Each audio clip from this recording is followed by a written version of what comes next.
El tema de hoy, sanidad a través del amor. Vamos a ver el amor no tanto como un sentimiento, sino como una decisión. Sana- sanidad a través del amor. Empezando porque el amor es un mandamiento, por lo tanto es una decisión, es una elección, es una aceptación.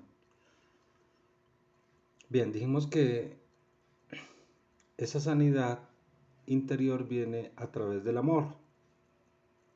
Y es a través de ese mismo amor que, como dijimos, es un mandamiento, que es uno de los frutos del Espíritu. Y el llamado que tenemos nosotros como seguidores de Cristo, deberíamos saber que los hijos de Dios, fíjate, hijos de Dios, que entiendan la importancia de tomar decisiones en beneficio de los demás, están amando. Y estos hijos de Dios, estas personas de las iglesias del reino, a través de esto se están haciendo merecedores de grandes bendiciones espirituales y materiales.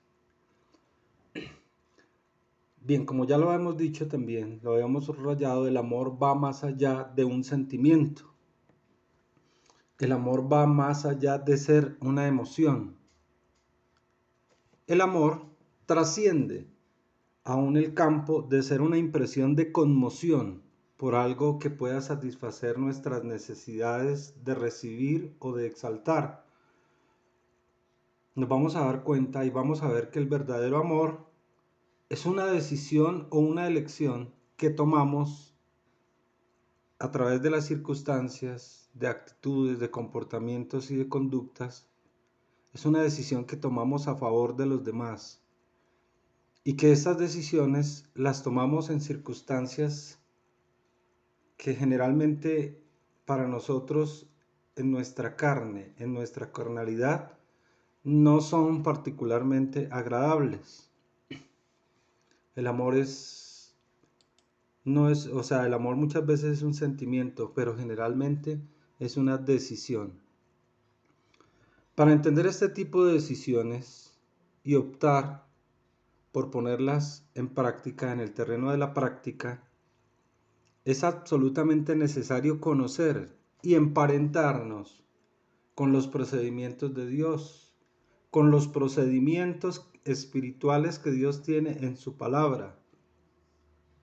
Es preciso que nos unamos y nos relacionemos con el Espíritu Santo de Dios. Es necesario nacer en el Espíritu. Esto es absolutamente importante. Nacer en el Espíritu, es decir, sufrir ese proceso de conversión y estar caminando bajo los preceptos y mandatos de Dios si nosotros queremos comprender estas verdades espirituales. De lo contrario, no las vamos a comprender, no las vamos a entender y mucho menos las vamos a poner en práctica. El amor verdadero, según la Biblia, según la palabra de Dios, enmarca y pone de relieve los elementos fundamentales para seguir a Cristo. El amor verdadero es tener la certeza que la verdad y la justicia de Dios, comunicada a través de su palabra, nos advierte que como sus hijos debemos adoptar un comportamiento basado en las exigencias de humildad, de bondad, de misericordia y de otros frutos espirituales que se nos obliga prácticamente en la palabra. Vamos a 2 de Juan 1:6. 2 de Juan 1:6 dice: y este es el amor, que andemos según sus mandamientos. Fíjate, es el amor, que andemos según sus mandamientos. Este es el mandamiento, que andéis en amor como vosotros habéis oído desde el principio. Iglesia, vamos a ponderar o a examinar algunas cosas en relación con este tema del amor, que en sus generalidades es muy controversial. De hecho, porque la mayoría de gente pues que está en el mundo obviamente no sabe amar. Y dentro del cuerpo de Cristo, la iglesia, de reino de Cristo, pues obviamente muy pocos son los que tenemos en cuenta estas condiciones y estas características. Por eso les digo que en sus generalidades este tema es muy controversial. Para algunos amar es una cosa, para otros amar es otra. Entonces vamos a tratar de dar claridad, al menos en parte, a este tema tan importante. En nuestra decadente sociedad actual, generalmente se habla de la verdad y del amor, se habla de la justicia, se habla de la igualdad, se habla de equidad, pero vemos que en el ámbito de la práctica pocas veces suceden o se dan estas acciones. Los gobiernos y las políticas de nuestras naciones, la educación, la salud, el arte, el entretenimiento, la cultura, la religión, las familias, los individuos, las personas y las almas conviven o convivimos en medio de grandes errores cometidos por la ignorancia. En este caso estamos hablando de ignorancia espiritual. Estamos hablando de una gran ceguera espiritual. Nuestro mundo está lleno de palabras que se lleva el viento. Este mundo está atiborrado de canciones populares, seculares. Está atestado de tarjetas de felicitación. Nuestro mundo está lleno de experiencias continuas de amor, en donde los medios de comunicación, empezando y a través de sus ostentosas presentaciones en películas y novelas románticas, hacen alarde del amor como un sentimiento, no teniendo en cuenta las implicaciones ni el significado espiritual que este verbo, amar, representa. Todas estas entidades que acabamos de mencionar, desde los gobiernos en las naciones de la tierra hasta sus más pequeños símbolos, nos inundan por doquier de emociones, de sueños, de sentimientos idílicos, en ámbitos que ciertamente están perjudicando la moralidad que Dios está queriendo como cambio, como transformación de nuestro espíritu, de nuestra alma y de nuestro cuerpo. Ahora, iglesia, según la sagrada palabra de Dios, el amor verdadero, especialmente en estos tiempos que estamos viviendo, es escaso. Este amor es insuficiente.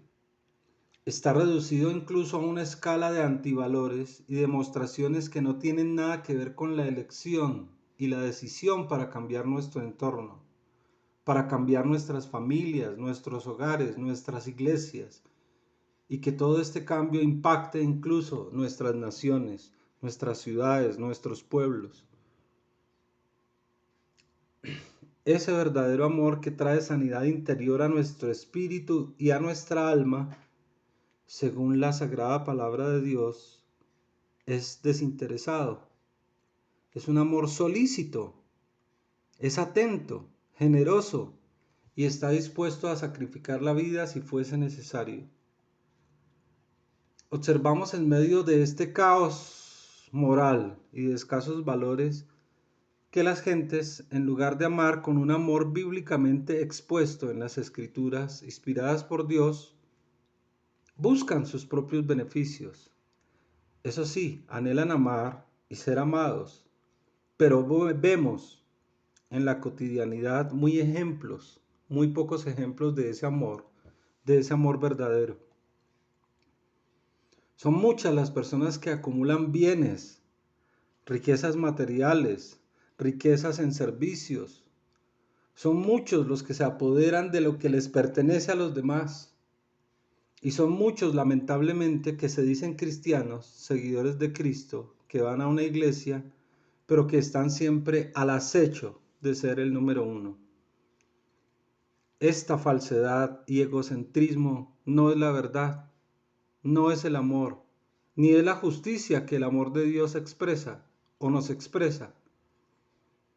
Este amor debe tener como base, pues obviamente la realidad, pero también debe estar inspirado en la lealtad y la franqueza, características de las cuales nosotros como hijos de Dios debemos apropiarnos, características de las cuales debemos hacer un gran baluarte en nuestras vidas, ideales como seguir y practicar la verdad, capacidades de reflejar el amor de Dios a nuestros semejantes y actuaciones que manifiesten el carácter del amor de Cristo en nuestros corazones. Bien, en las últimas tablas del estudio de la palabra de la palabra que Dios nos ha dado en esta iglesia, hemos publicado en un grupo de WhatsApp en la Iglesia Santa del Monte de Oret últimamente los escritos de Juan. Bien sabemos que durante estas últimas semanas hemos leído el Evangelio de Juan, que son 21 capítulos, las tres cartas de Juan, y ahora estamos leyendo, estudiando y escudriñando el libro del Apocalipsis. Fíjate que todos estos escritos de Juan, hemos optado por leer todos estos escritos de Juan. Y estos escritos, inspirados por el Espíritu Santo, fueron hechos por este apóstol Juan, quien pudo ver la verdad y el amor de Dios de primera mano, quien pudo ser testigo presencial del amor y los milagros del Señor Jesucristo. Entre otras cosas, a él se le reconoce por ser el discípulo amado del Señor, el apóstol del amor. Y en sus escritos vemos reflejado qué tan relevante fue para él esto, pues todo su mensaje enviado en estos 5 libros está rebosante de este tema del amor. Es decir, hemos incursionado en este campo para mostrar cuál es el amor de Dios. Uno de los temas recurrentes a lo largo del Nuevo Testamento es la declaración de que los cristianos, los hijos de Dios, debemos amarnos unos a otros como Dios nos ha amado.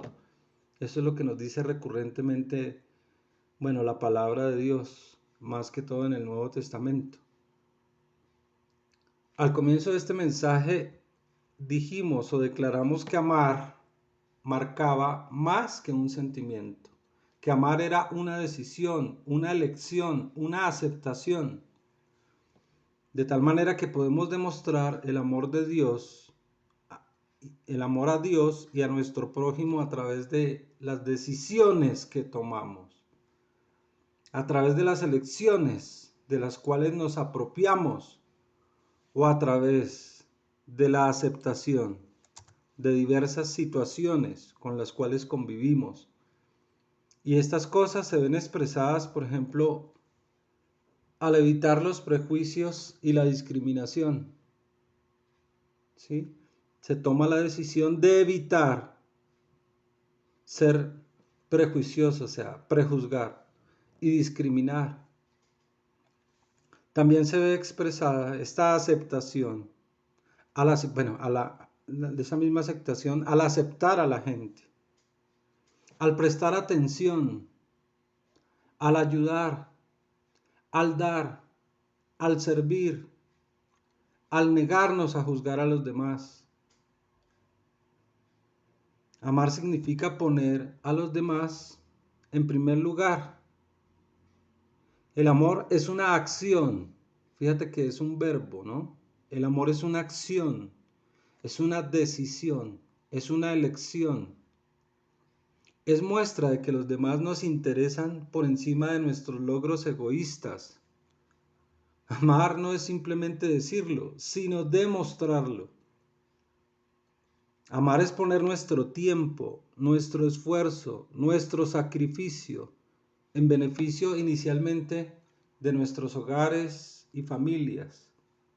Es mostrar nuestro amor en suplir las necesidades físicas y espirituales de los demás. Dios utiliza o hace uso de este tipo de amor.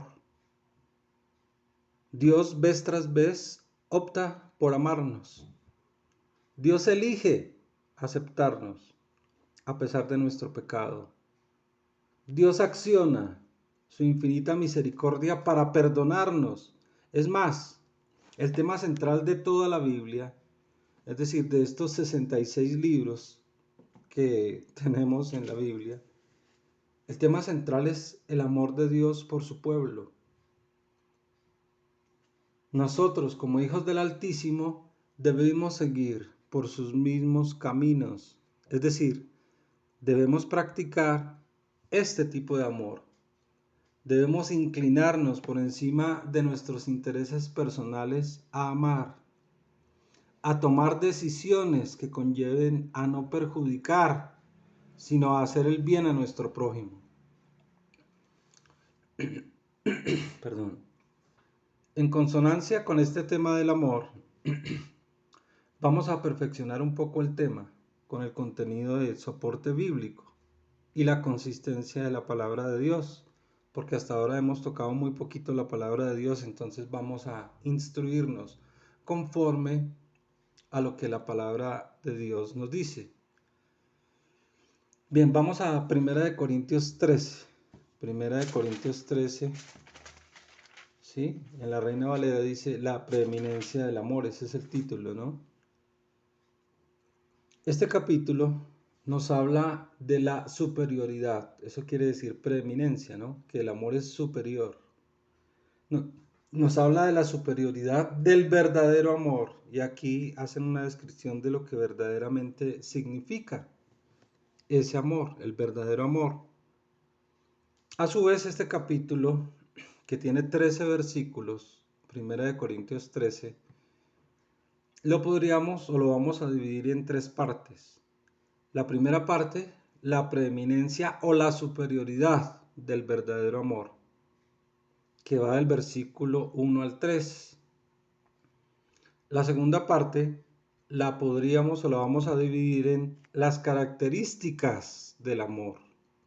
Esto es lo más importante, las características de ese amor. ¿Cuáles son las características y las pautas que marcan este tipo de amor verdadero? Versículo del 4 al 7.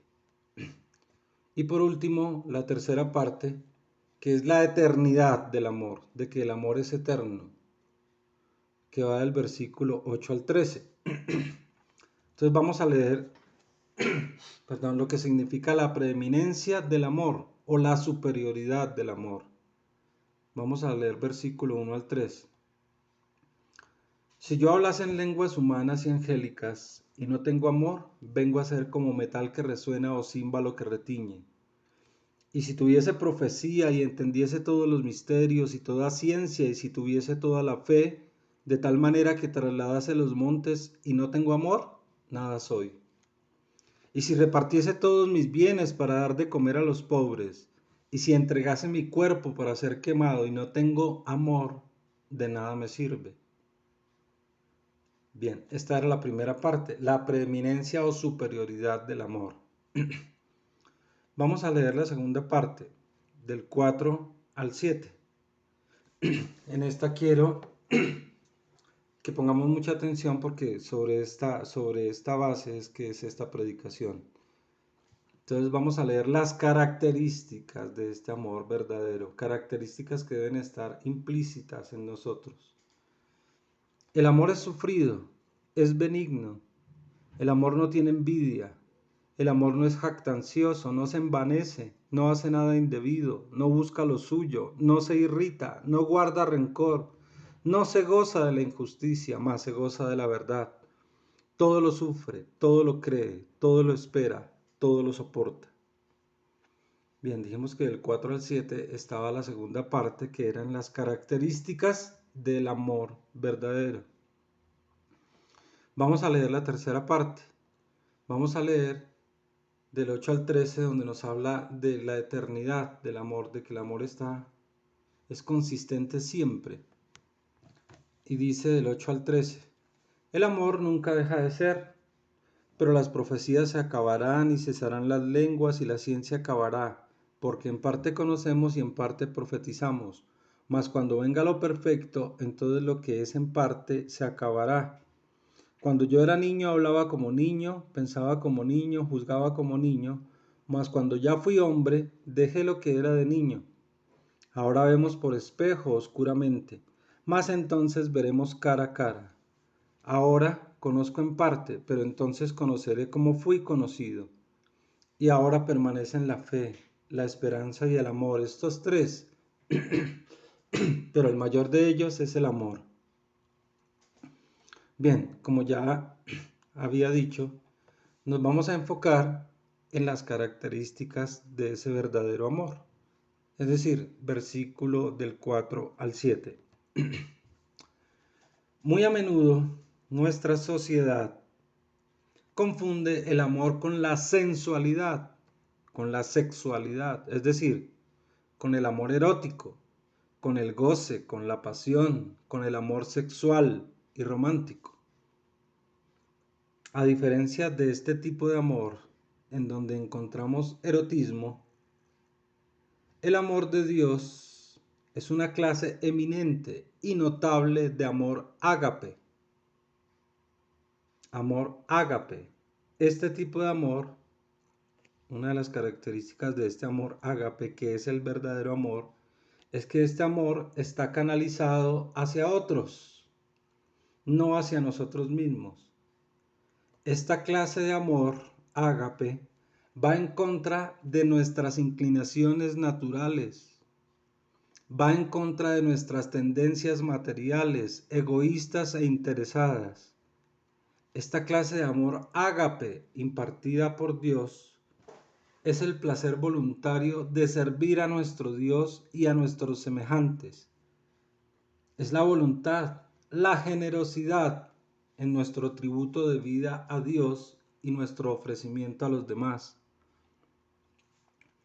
Como ya lo mencionamos, esta clase de amor va en contra de nuestras inclinaciones normales, de nuestras inclinaciones naturales. Recordemos que nosotros somos polvo, polvo de la tierra, de que estamos en la carne y de que tenemos inclinaciones naturales.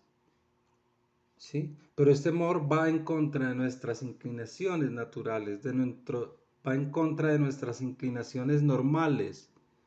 Y solo es posible practicar este amor si Dios nos ayuda a dejar de lado nuestros instintos, a tal grado que podamos dar este tipo de amor sin esperar nada a cambio. Es necesario crecer en el espíritu, porque en cuanto nos parezcamos más al Señor Jesucristo, más amor brindaremos a los demás. Así que es nuestro deber respecto a este pasaje bíblico que nos habla de las características del amor verdadero, y dijimos que íbamos a considerar, darle énfasis a esta parte, las características del amor que van del versículo 4 al 7. Entonces vamos a leer nuevamente ese 4 al 7. Dice, el amor es sufrido, es benigno, el amor no tiene envidia, el amor no es jactancioso, no se envanece, no hace nada indebido, no busca lo suyo, no se irrita, no guarda rencor, no se goza de la injusticia, mas se goza de la verdad. Todo lo sufre, todo lo cree, todo lo espera, todo lo soporta. Ese es en síntesis lo que el Señor quiere que nosotros hagamos. El amor, ¿no? Las características del amor. Bien, pero entonces es nuestro deber respecto a este pasaje bíblico, del cual nos hablan las Escrituras y que son las características del amor. La primera, bueno, hay varios enunciados, ¿no? Tomar la decisión,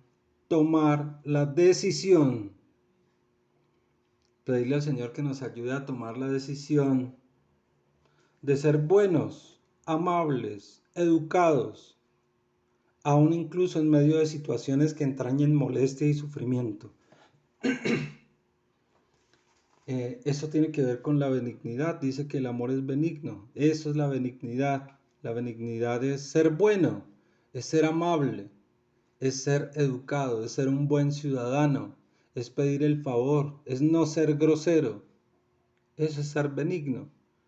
Tomar la decisión de ser buenos, amables, educados, aún incluso, como les digo, en medio de situaciones que nos entrañen o que entrañen molestia para nosotros, que entrañen sufrimiento. Debemos tomar la decisión o la elección de no envidiar, porque la envidia es natural en el ser humano, entonces debemos tomar esa decisión de no envidiar. Debemos tomar la decisión de no ser jactanciosos. Esto de jactanciosos quiere decir pretenciosos, presumidos, orgullosos, bueno, arrogantes, altivos. Debemos tomar la decisión de no ser jactanciosos ni presumidos. Debemos elegir la humildad en lugar del envanecimiento, de la soberbia y el orgullo. Debemos optar por no hacer nada indebido. ¿Qué quiere decir eso con nada indebido? Nada ilícito. O sea, nada que esté prohibido por Dios o por los sistemas morales o los pocos sistemas morales que todavía quedan en el mundo. Debemos decidir, fíjate, todo es debemos optar, debemos decidir, debemos elegir, debemos cambiar, debemos tomar la decisión. Debemos decidir por no buscar siempre lo nuestro, por no ser groseros, ásperos ni desagradables. Debemos elegir no enojarnos por cualquier cosa, ¿sí? Esto es lo que verdaderamente da la altura de ese amor, la altura, la profundidad. Bueno, todas estas cosas que estamos mencionando es lo que verdaderamente es el amor, ¿no? Entonces aquí se mide la madurez espiritual con estas cosas que estamos mencionando. La madurez que verdaderamente tiene un hijo de Dios. Debimos elegir no enojarnos por cualquier cosa. Debemos tomar la decisión. No estamos diciendo debemos amar, ¿no? No, debemos tomar la decisión de no andar por la vida recordando las ofensas que los demás nos hayan hecho. Simplemente perdonar. Debemos saber que con Dios tenemos la capacidad, que con Dios, solamente a través de Dios, porque en nuestra naturaleza no lo podemos hacer, no lo podríamos lograr. Debemos entonces saber que con Dios tenemos la capacidad de aguantarlo todo, de creerlo todo, de dar tiempo al tiempo y de sobrellevar todo. En conclusión, ya para finalizar o condensar lo dicho hasta aquí, que el amor no debe estar sujeto a ningún tipo de emoción. Debe estar basado en las decisiones y elecciones que conformemos, que nosotros conformemos para acceder a un estado de paz y tranquilidad en medio de la desazón, en medio del malestar, de la contradicción y otras circunstancias que obviamente impliquen dominio propio. De igual modo, el amor es una parte fundamental para nuestra sanidad interior. Solo a través de poner en práctica estos principios espirituales conseguiremos la satisfacción de estar caminando en el amor de Dios. Es decir, cumpliremos el objetivo sublime de esta palabra. Entonces los animo a que tengamos en consideración las cosas que el Señor nos está dando o nos está permitiendo conformar en nuestra vida.